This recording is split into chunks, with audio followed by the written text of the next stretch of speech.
that sound, hear that sound, hear that sound, hear that sound, hear that sound. That's the T getting dropped. Secret spill, truth pops, no filters, no stops. At the talking, we clock it.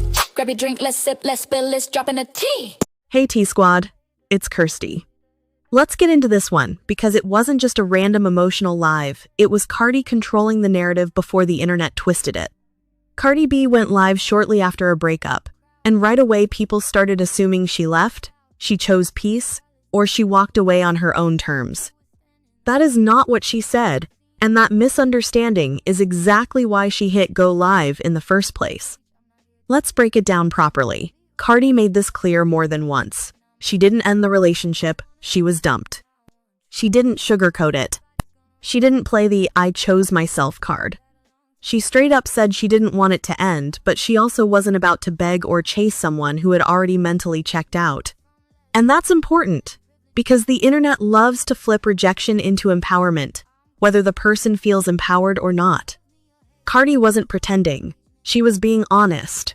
Now, this is where people expected drama, and that's not what she gave. She didn't accuse him of cheating. She didn't say there was some huge explosive argument. She didn't even sound shocked. Instead, she described something way more relatable: emotional withdrawal. She talked about feeling like she was putting in more effort, having to constantly explain herself, being tired of repeating the same conversations, feeling emotionally drained, not angry. Her energy wasn't rage. It was exhaustion. At one point, she basically said that when someone shows you they're done, you have to believe them. When a man tells you he's finished, he means it. That wasn't bitterness, that was acceptance. Here's the part people missed. Cardi didn't sound blindsided, but she did sound hurt, and there's a difference. She said she felt it coming, but knowing something is coming doesn't make it hurt less when it actually lands, especially when you still care. This wasn't about money, fame, or status.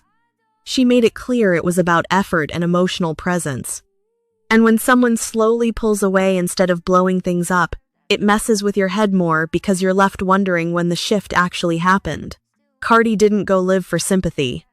She went live for damage control, and she knows how fast blogs move. She didn't want people saying she dumped him to look strong, fake reasons getting attached to the breakup, memes and jokes becoming the main narrative. So she spoke first. That's not messy, that's smart.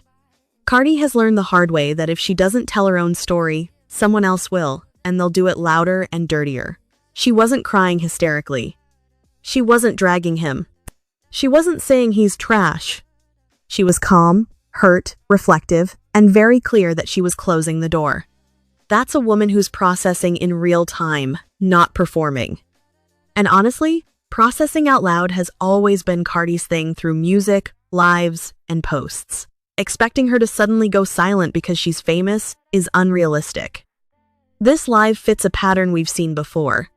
Cardi gives fully. The relationship starts to feel one-sided.